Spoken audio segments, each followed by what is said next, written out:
하나님의 말씀은 갈라디아서 1장 11절에서 24절 1장 11절부터 읽겠습니다. 형제들아 내가 너희에게 알게 하노니 내가 전한 복음은 사람의 뜻을 따라 된 것이 아니니라. 이는 내가 사람에게서 받은 것도 아니요 배운 것도 아니요 오직 예수 그리스도의 계시로 말미암은 것이라. 내가 이전에 유대교에 있을 때에 행한 것을 너희가 들었거니와 하나님의 교회를 심히 박해하여 멸하고 내가 또 내 동족 중에 여러 영갑자보다 유대교를 지나치게 믿어 내 조상의 전통에 대하여 더욱 열심히 있었으나 그러나 내 어머니의 태로부터 나를 택정하시고 그의 은혜로 나를 부르신 이가 그의 아들을 이방에 전하기 위하여 그를 내 속에 나타내기를 기뻐하셨을 때에 내가 곧 혈육과 의지하지 아니하고 또 나보다 먼저 사도된 자들을 만나려고 예루살렘으로 가지 아니하고 아라비아로 갔다가 다시 다메섹으로 돌아갔노라. 그 후 3년 만에 내가 게바를 백문하려고 예루살렘에 올라가서 그와 함께 15일을 머무는 동안 주의 형제 야고보 외에 다른 사도들을 보지 못하였노라. 보라 내가 너에게 쓰는 것은 하나님 앞에서 거짓말이 아니로다.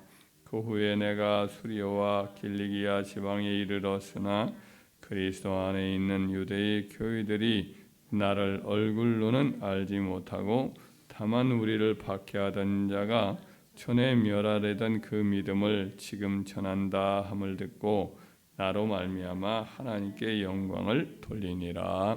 아멘. 사도 바울이 종종 유대인과 이방인들에게 전하는 그의 메시지를 나의 복음이라고 부르곤 합니다. 로마서 2장 16절에도 바울은 말하기를 곧 나의 복음에 이른 바와 같이 하나님이 예수 그리스도로 말미암아 사람들의 은밀한 것을 심판하시는 그날이라. 로마서 16장 25절에도 나의 복음과 예수 그리스도를 전파함은 영세전부터 감추어졌다가 이제는 나타난 바 되었으며 영원하신 하나님의 명을 따라 선지자의 글로 말미암아 모든 민족이 믿어 순종하게 하시려고 알게 하신 바 그 신비의 계시를 따라 된 것이니라고 말합니다. 빌레몬서 1장 13절에도 이르기를 그를 내게 머물러 있게 하여 내 복음을 위하여 갇힌 자 중에 네 대신 나를 섬기게 하고자 하나. 이렇게 말씀. 내 복음 나의 복음이라고 말을 합니다. 바울 사도가 이와 같이 자기가 전한 메시지를 나의 복음 내 복음 이렇게 표현하는 까닭은 왜 그러느냐? 이것은 이제 12사도 중 그가 이제 하나가 아니기 때문에 하나가 아니라고 이렇게 이제 그 당시에 교회들 가운데 일부 유대인들 유대주의자들이 비난을 하고 그의 사도권을 이렇게 부인을 하기 때문에 거기에 대해서 이제 변증하는 가운데 이제 사도 바울이 그의 복음은 자기가 뭐 이렇게 창안하거나 혹은 다른 사도들에게 2차적으로 받은 것이 아니라 주님으로부터 직접 받은 거다. 내가 사도로서 주님으로부터 직접 받은 메시지가 내가 전하는 이 복음의 메시지다. 이렇게 이제 강조하기 위해서 그렇게 이야기를 한 겁니다. 정말 사도 바울이 다른 12사도들로부터 뭐 배우거나 이렇게 한 게 아니고 예수 그리스도 직접 이와 같이 복음을 계시를 받았는가? 그렇다고 봐야 합니다. 오늘 본문의 말씀에서도 우리가 여러 번 강조하고 있지요. 1절에서도 내가 사람들에게서 난 것이 아니요 사람으로 말미암은 것도 아니고 예수 그리스도로 말미암아 이제 살리신 사도가 되었다. 이런 말을 하고 있지요. 그리고 이제 11절에도 내가 전한 복음은 내가 사람의 뜻을 따라 된 것이 아니요 이는 내가 사람에게서 받은 것도 아니요 배운 것도 아니요 오직 예수 그리스도의 계시로 말미암아 이와 같이 받았다 하면서 이 예루살렘에 있었던 12사도들과 자기가 교제가 없었던 것을 확실하게 다시 이제 분명히 말을 합니다. 다메섹 도상에서 예수님을 만난 다음에 사도 바울이 예루살렘 올라가서 그들에게서 뭐 배운 게 없습니다. 다메섹 도상에서 예수님을 만난 다음에 그리고 이제 다메섹 성에서 바로 복음을 전하기 시작해요. 바로 복음을 전하기 시작하다가 아라비아로 갔다. 오늘 말씀에 17절에도 얘기하죠. 아라비아라는 것은 그 당시에 나바테아 왕국이라고 로마가 정복하지 못한 동쪽에 있었던 나라입니다. 아라비아 지역을 기반으로 하는데 이제 지금의 요르단 그 지역이죠. 그래서 요르단 지역에 기반을 두고 당시에 다메섹까지 그들이 차지해. 다메섹은 상당히 그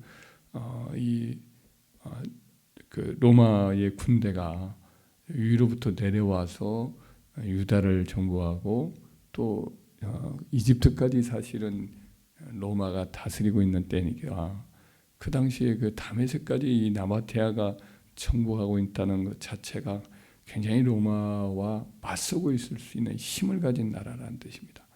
근데 그 나라의 왕이었던 아레타 왕이 사도 바울을 이제 체포하려고 해요. 고린도후서에 그런 내용이 나와요.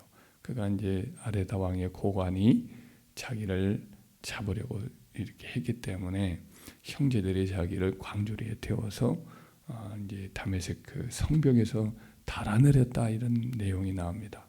3년 동안 그가 이제 다메섹에서 복음을 전하다가 아라비아로 갔는데 아라비아 가서 뭐 했느냐? 아라비아 보통 이제 호렙산이 있으니까 호렙산에 가가지고 기도와 명상을 하는 가운데 하나님과 깊은 교제를 나눴을 것이다. 물론 충분히 그런 가능성이 더 있지요. 그러나 그보다 더 큰 것은 이와 같이 고관이 잡으려고 했던 것은 그만큼 이제 나바테아 왕국에 그들의 종교가 있습니다. 달을 섬기다든지 여러 가지 무속 신앙 같은 것을 섬겼는데 거기에 큰 위협을 준 거예요.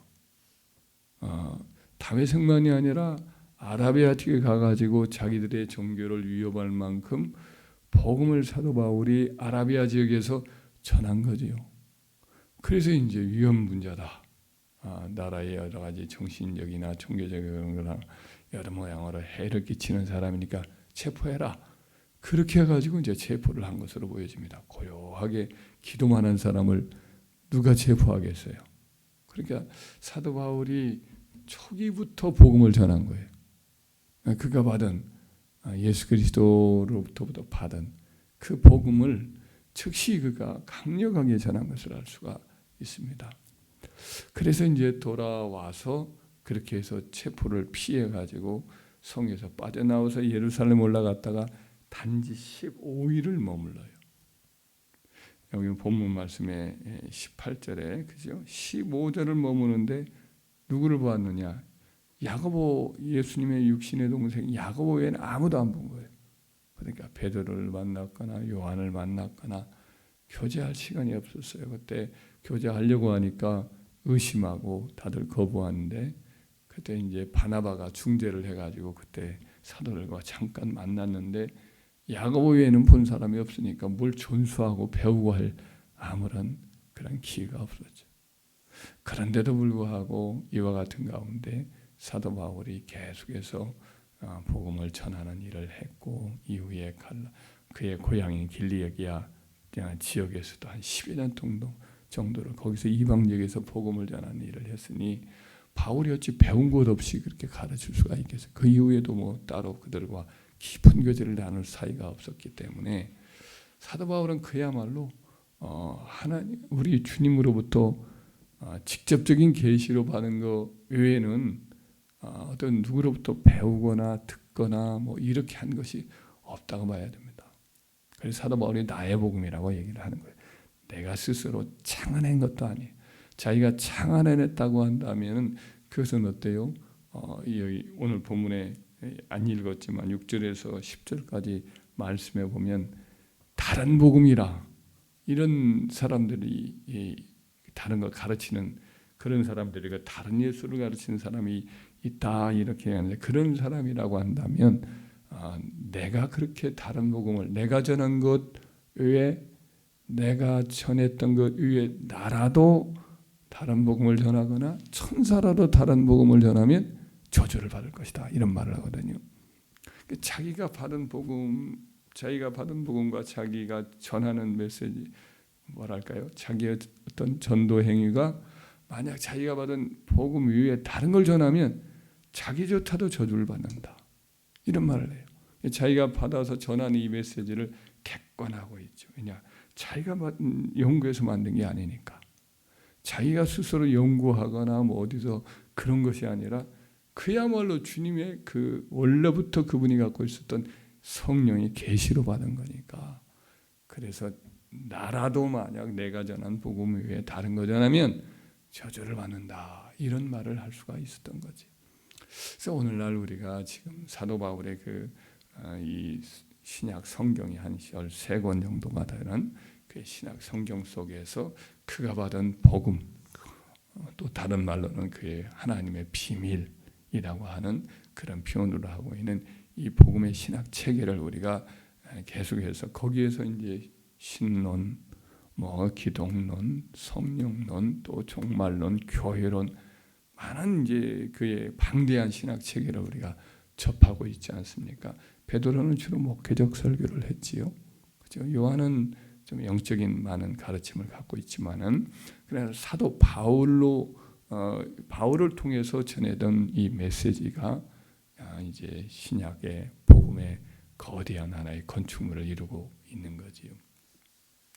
그래서 우리가 이제 이런 이 복음을 사람에게서 난 것이 아닌 우리 주님이 직접 바울이라는 한 인격을 통해서 그때 부어주신 그의 복음의 체계를 우리가 받은 것이니까 우리도 이것이 하나님 우리 주님이 직접 계시하신 말씀인 것을 기억하면서 이 복음의 진리를 더 사랑하고 그 복음의 진리를 더욱 알아가기를 힘쓰는 저와 여러분 되길 바라요.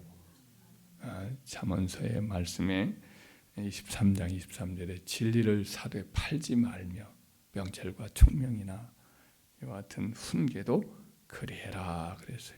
하여튼 모든 걸 다 팔아 이 진리를 사라는 거지요. 그리고 어떤 것과 바꾸지 말라는 거지요. 그래서 저와 여러분들은 생애를 살아가면서 우리 주님이 하셨던 이제 마태복음 13장에 보면 여러 비유의 말씀 중에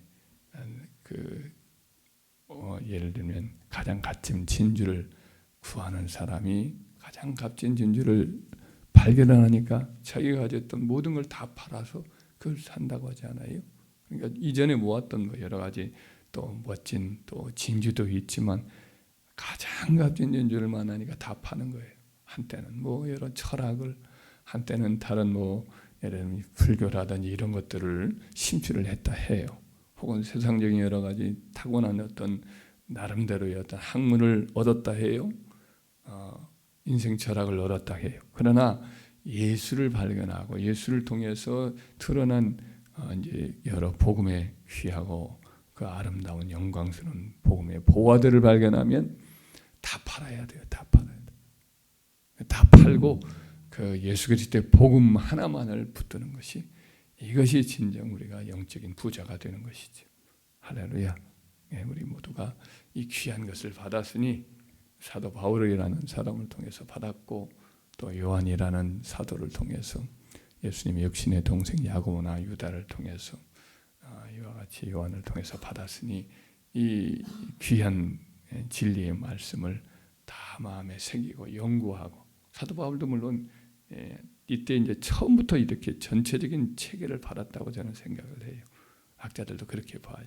그러니까 맨 처음에 다메섹 도상에서 부활하신 예수님 만나는 순간부터 시작해서 아주 빠른 시기에 거의 그의 복음 체계가 그의 심령 속에 자리 잡고 물론 시간이 지나면서 한 예수님 만난 다음에 한 30년 내지 35년 정도를 그가 주님과 동행했으니까 점점 이 그의 진리의 체계가 더 넓혀지고 더 방대해지고 더 굳건히 섰지만은 그러나 처음부터 이렇게 받은 귀한 말씀이 바로 이제 우리가 받은 복음이니까 우리도 역시 예수를 믿자마자 저도 막 순식간에 성경을 읽어지면서 은혜를 많이 입었는데 그 이후에도 계속해서 우리가 성경을 읽는 가운데 더 분명해지고 더 깊어지고 더 이제 확신이 서게 되는 거니까 세월을 여러분들이 지나면서 하나님의 말씀을 듣는 것과 아는 것과 또 그의 은혜 가운데 더욱 자라나는 일에 가장 큰 기쁨을 가지고 여러분들이 삶을 드리기를 주의 이름으로 축원합니다.